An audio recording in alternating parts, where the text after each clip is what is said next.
श्लोक सांग. श्रीकृष्ण यांना एकूण किती पत्नी होत्या?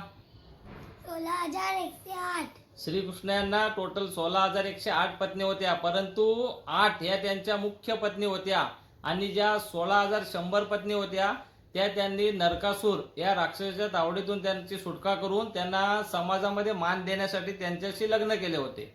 आता त्यांच्या ज्या 8 मुख्य राण्या होत्या त्यांची नावे सांग. पहिली पत्नी कोणती? रुक्मिणी. पहिली पत्नी रुक्मिणी, जी विदर्भाच्या राजाची कन्या आणि श्रीकृष्णाची प्रमुख आणि प्रथम पत्नी होती. दुसऱ्या पत्नीचे नाव काय? सत्यभामा. जी सतराजित राजाची कन्या होती. तिसऱ्या पत्नीचे नाव काय? जांबुवंती. जांबवंती, ती जांबुवंतांची कन्या होती. चौथी पत्नीचे नाव काय? कालिंदी. कालिंदी, ती सूर्यदेवाची मुलगी होती. पाचव्या पत्नीचे नाव काय? सत्या. सत्या, ती कोसल देशाच्या राजाची कन्या होती. सहाव्या पत्नीचे नाव काय? मित्रविंध्या. ती अवंतीची राजकुमारी होती. सातव्या पत्नीचे नाव काय? भद्रा. जी कैकेयीची राजकुमारी होती. आठव्या पत्नीचे नाव काय? लक्ष्मणा. जी मद्र देशाची राजकुमारी होती. व्हिडिओ आवडली असेल तर नक्कीच लाईक करा, आपले मत मांडा आणि चॅनलला फॉलो करायला विसरू नका.